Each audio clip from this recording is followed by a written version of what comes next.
Hello guys, இன்னைக்கு சூப்பரான ஒரு படத்தோட ரிவ்யூ தான் நம்ம இன்னைக்கு பார்க்க போகிறோம். இந்த படம் வந்து 2-3 நாளைக்கு முன்னாடி தான் மலையாளத்தில் ரிலீஸ் ஆகிருந்துச்சு. இந்த படத்தோட பேர் வந்து பார்த்தீங்கன்னா தொடக்கம். இந்த படத்தில் அப்படி என்னடா ஸ்பெஷலாக இருக்குன்னு பார்த்தீங்கன்னா, இந்த படத்தோட ஸ்டாரிங்ஸ் தான். மோகன்லால் அப்புறமா வந்து மோகன்லாலோட மகள் 2 பேருமே பிளட் ரிலேட்டிவ் தான். மோகன்லால் அப்புறமா சொந்த மகள் தான் இதில் நடிச்சிருக்காங்க. டைட்டிலில் கூட Vismaya Mohanlal in and as அப்படின்னு தான் வரும். ஸோ வந்து இந்த படம் வந்து ரொம்பவே ஒரு மலையாள ஃபேன்ஸுக்கு பெரிய எதிர்பார்ப்போடு வந்திருக்கும். ஏன்னா மோகன்லால் ப்ளஸ் மோகன்லாலோட மகள் அந்த கேட்டகரியில். பட் இந்த படம் வந்து உண்மையாகவே எந்த அளவுக்கு வந்திருக்கு அப்படிங்கிறத இந்த வீடியோவில் பார்க்க போகிறோம். அதுக்கு முன்னாடி ஒரு சின்ன ஒரு ஆட் இருக்குது, பார்த்துட்டு வந்துடுங்க. இவங்க தான் வேணாடு சிஷல். இவங்க வந்து ஹோல்சேலில் சப்ளை பண்ணிகிட்ருக்காங்க இந்த சங்க ஐட்டம்ஸ் எல்லாமே. இவங்கக்கிட்ட தீர்த்த சங்கு, ஒரிஜினல் இடம்புரி வலம்புரி சங்கு எல்லாமே இருக்குது.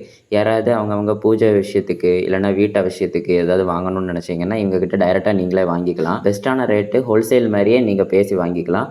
மினிமம் பீஸ் வந்து இவங்கக்கிட்ட 100 தான். இடம்புரி வலம்புரி வந்து மினிமம் பீஸ் வந்து 8 தான்.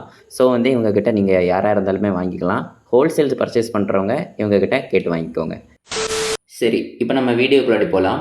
இப்போ வந்து என்னென்னு பார்த்தீங்கன்னா, இந்த படத்தோட ஒன்லைன் நம்ம பார்த்துருவோம். இந்த படத்தில் வந்து ஒரு அப்பா ஒரு மகள் வாழ்ந்துட்டுருக்காங்க. அந்த அப்பா வந்து நம்ம மோகன்லால் கேரக்டரு. இவர் வந்து ஒரு வில்லேஜ் ஆஃபீஸராக வாழ்ந்துட்டுருக்காரு.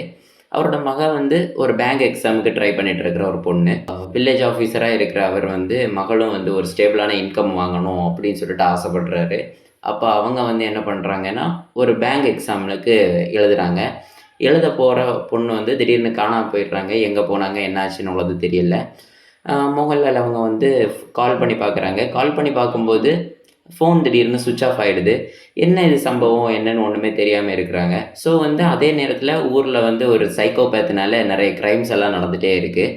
இது எதனால போகுது, அடுத்து என்னென்ன நடக்குது அப்படிங்கிறதான் நம்ம மீதியோட கதை. படத்தில் இருக்க ப்ளஸ்ன்னு பார்த்தீங்கன்னா ஃபஸ்ட் ஹாஃப்னு நம்ம சொல்லலாம். ஏன்னா ஃபஸ்ட் ஹாஃப் வந்து எந்த அளவுக்கு சினிமேட்டிக்காக இருக்கணுமோ அந்த அளவுக்கு சினிமேட்டிக்காக இருக்குது. ரெண்டாவது வந்து மோகன்லால் இதில் இருக்கிறது ஒரு பெரிய ப்ளஸ்ன்னு சொல்லலாம். ஏன்னா அந்த அளவுக்கு ஒரு பெரிய ஆக்டர் இந்த மாதிரி ஒரு படத்தில் நடிக்கும்போது ஆடியன்ஸ் வந்து ஈஸியாக கவரேஜ் ஆகும். ஓணத்துக்கு வந்து சரியான ட்ரீட்டாக இருக்கும் மலையாளிஸுக்கு. தென் வந்து தமிழ்லேயும் நிறைய மலையாளம் ஃபேன்ஸாக இருக்கட்டும், இல்லைனா மோகன்லால் ஃபேன்ஸாக இருக்கட்டும், அவங்களுக்கும் ஒரு பெரிய ட்ரீட்டாக இருக்கும்.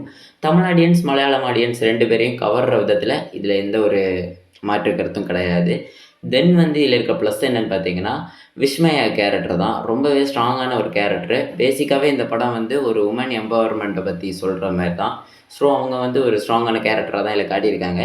பட் வந்து அவங்க ஆக்டிங் ஸ்கில்ஸ் வந்து அந்த அளவுக்கு பெஸ்ட்டாக இந்த படத்தில் இல்லை. ஏன்னா இதுதான் அவங்களோட ஃபஸ்ட்டு படம். ஸோ அவங்கள வந்து நம்ம ஜட்ஜ் பண்ண முடியாது ஃபஸ்ட்டு படத்தை வச்சு. அவங்க இன்னொன்று நல்லா வருவாங்கன்னு நமக்கு நம்பிக்கை இருக்குது. தென் வந்து பார்த்திங்கன்னா, இந்த படத்தில் என்ன போர் அப்படின்னு நம்ம பார்த்துருவோம். ஃபர்ஸ்ட் ஆஃப் ஆல் வந்து இந்த படத்தில் போர்ன்னு பார்த்தீங்கன்னா, ஃபர்ஸ்ட் ஹாஃபில் எந்த அளவுக்கு இருந்துச்சோ என்கேஜ்மெண்ட்டு, அது செகண்ட் ஹாஃபில் சுத்தமாக கிடையாது. செகண்ட் ஹாஃபில் ரொம்பவே ப்ரெடிக்டபுளாக தான் இருந்துச்சு. வில்லன் வந்து ஒரே ஒரு வார்த்தை தான் பேசுவார் படத்துலேயே. ஆனால் அவரோட கண், கை, ஆக்ஷன் தான் ரொம்பவே சினிமேட்டிக்காக இருந்துச்சு. ரொம்பவே ரூத்ஃபுல்லாக இருந்துச்சு. அந்த படம் வந்து எந்த அளவுக்கு ஒரு வில்லனிசம் காட்டணுமோ அந்த அளவுக்கு வில்லனிசம் வில்லன்டேருந்து வந்துச்சு. இந்த படத்தோட டைரக்டர் யாருன்னு பார்த்தீங்கன்னா ஜூட் ஆண்டனி ஜோசப் தான். இந்த படம் வந்து எல்லாருக்குமே பிடிக்குமான்னு கேட்டிங்கன்னா கண்டிப்பாக பிடிக்கும். மோகன்லால் ஃபேன்ஸுக்கு ரொம்பவே பிடிக்கும். இந்த படத்துக்கு நான் கொடுக்குற ரேட்டிங் வந்து 10க்கு ஒரு 7 கொடுப்பேன். ஐஎம்டிபி ரேட்டிங்கில் 10க்கு 6.5 கொடுத்துருக்காங்க. நீங்களும் உங்களோட ரேட்டிங்ஸை கமெண்டில் சொல்லிட்டு போங்க. இந்த படம் பார்த்துட்டிங்களா, இல்லை இனிமேல் தான் பார்க்க போகிறீங்களா அப்படிங்கிறதையும் சொல்லுங்கள். இன்னி ஒரு படமும் மலையாளத்தில் வந்திருக்கு. அந்த படத்தோட அப்டேட்டு நாளைக்கு வந்துடும். மறக்காமல் நம்ம சேனலை சப்ஸ்கிரைப் பண்ணி சப்போர்ட் பண்ணுங்கள்.